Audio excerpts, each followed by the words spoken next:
আমাদের সবার শরীরের ভেতরেই কিন্তু একটা আশ্চর্য শক্তিশালী ঘড়ি লুকিয়ে আছে, যেটা একদম চুপচাপ আমাদের প্রতিদিনের জীবনকে নিয়ন্ত্রণ করে চলেছে।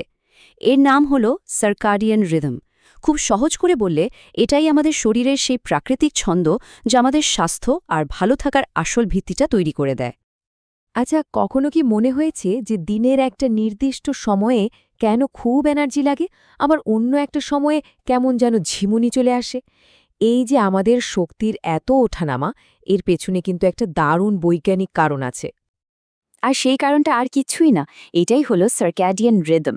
এটা আমাদের শরীরের ভেতরে থাকা একটা অদৃশ্য ঘড়ি, যেটা প্রায় ২৪ ঘন্টার একটা চক্রে একদম নিখুঁতভাবে কাজ করে, ঠিক যেন একজন অদৃশ্য পরিচালক আমাদের পুরো শরীরটাকে চালাচ্ছে। এই ঘড়িটাই কিন্তু ঠিক করে দেয় কখন শরীর জাগবে, কখন ঘুমাবে, আর কখন সবচেয়ে বেশি কাজ করার শক্তি পাবে। চলুন এবার একটু গভীরে যাই, দেখি তো এই জৈবিক ঘড়িটা ঠিক কিভাবে কাজ করে, আর আলো বা অন্ধকারের সাথে এর সম্পর্কটাই বা কী। আমাদের মস্তিষ্কের ঠিক ভেতরে, চোখের একটু পেছনে একটা ছোট্ট অংশ আছে, যার নাম সুপ্রাকায়াজম্যাটিক নিউক্লিয়াস, বা সংক্ষেপে এসসিএন। একে আমরা বলতে পারি আমাদের শরীরের মাস্টার ক্লক। যখন আমাদের চোখ দিয়ে আলো ঢোকে, তখন এই এসসিএন সেই আলোর সিগন্যালটা পেয়ে যায়, আর পুরো শরীরকে যেন বলে দেয় এখন দিন জেগে ওঠার সময় হয়ে গেছে।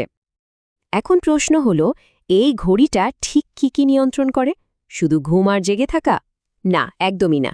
এর পাশাপাশি আমাদের শরীরে কখন কোন হরমোন বেরোবে, শরীরে তাপমাত্রা কেমন থাকবে, এমনকি আমাদের হজম আর মন মেজাজ, প্রায় সব কিছুই কিন্তু এই রিদমের ওপরেই নির্ভর করে চলে। সার্কাডিয়ান রিদমের সবচেয়ে বড় প্রভাবগুলোর একটা আমরা দেখতে পাই আমাদের ঘুম আর দুটো বিশেষ হরমোনের ওপর। চলুন দেখি এই হরমোন দুটো কিভাবে একটা ছন্দে কাজ করে। ব্যাপারটা কিন্তু খুব সহজ। সকালে যখন আলো থাকে, তখন আমাদের শরীরে কর্টিসল নামের একটা হরমোন বাড়ে। এই হরমোনটাই আমাদের সারাদিনের কাজের জন্য শক্তি আর মনোযোগ যোগায়। আর রাতে ঠিক এর উল্টোটা ঘটে। অন্ধকার নামলেই মেলাটোনিন হরমোন বেরোতে শুরু করে, যেটা আমাদের শরীরকে শান্ত করে আর ঘুমের জন্য তৈরি করে। ভাবুন তো, আমাদের শরীরটা কি অবিশ্বাস্য একটা রুটিন মেনে চলে।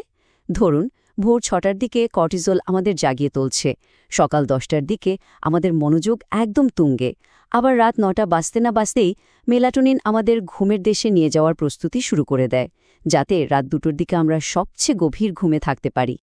শুধু ঘুমই নয়, আমাদের হজম আর হৃদযন্ত্রও কিন্তু এই প্রাকৃতিক ঘড়িটাকেই মেনে চলে। আর তাই কখন খাওয়া হচ্ছে বা কখন শরীরচর্চা করা হচ্ছে, সেটাও কিন্তু ভীষণ গুরুত্বপূর্ণ হয়ে ওঠে। আমাদের হজম করার ক্ষমতাটা দিনের বেলায় সবচেয়ে ভালো কাজ করে। এই কারণেই তো রাতে দেরি করে ভারী কিছু খেলে প্রায় অ্যাসিডিটি বা বদহজমের মতো সমস্যা হয়, আর এর ফলে কিন্তু ওজন বাড়ার একটা ঝুঁকিও তৈরি হয়। ঠিক একইভাবে আমাদের ব্লাড প্রেশার আর হার্ট রেটও একটা নির্দিষ্ট রিদম মেনে চলে।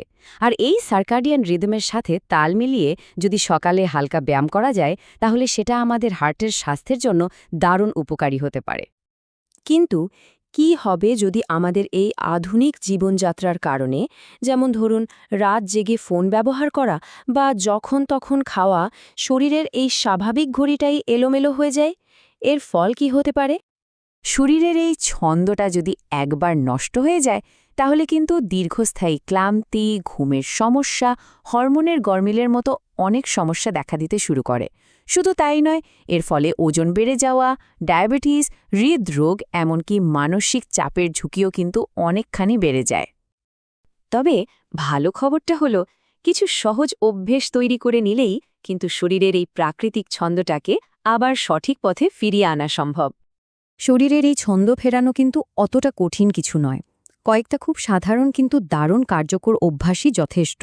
যেমন প্রতিদিন মোটামুটি একই সময় ঘুমানো আর ঘুম থেকে ওঠা, সকালে উঠে কয়েক মিনিটের জন্য একটু প্রাকৃতিক আলোতে আসা, রাতে ঘুমের আগে মোবাইল বা ল্যাপটপ থেকে দূরে থাকা, আর নির্দিষ্ট সময়ে খাবার খাওয়া। এই ছোট ছোট পরিবর্তনগুলোই কিন্তু শরীরের ঘড়িটাকে আবার ঠিক পথে ফিরিয়ে আনতে পারে। আসলে সার্কাডিয়ান রিদম হল আমাদের সুস্থ জীবনের একটা নীরব ভিত্তি। যখন এই ছন্দটা ঠিক থাকে, তখন আমাদের শরীর নিজেই নিজেকে সারিয়ে তোলার আর যে কোনো রোগ প্রতিরোধ করার একটা অসাধারণ ক্ষমতা পেয়ে যায়। শেষ করার আগে এই কথাটা মনে রাখা খুব জরুরি। স্বাস্থ্য মানে শুধু আমরা কি খাচ্ছি বা কি ব্যায়াম করছি তা নয়, বরং কখন করছি সেটাও কিন্তু সমানভাবে গুরুত্বপূর্ণ। শরীরের এই প্রাকৃতিক ঘড়িটার দিকে একটু মনোযোগ দিলেই কিন্তু একটা সুস্থ আর সুন্দর জীবন পাওয়া সম্ভব।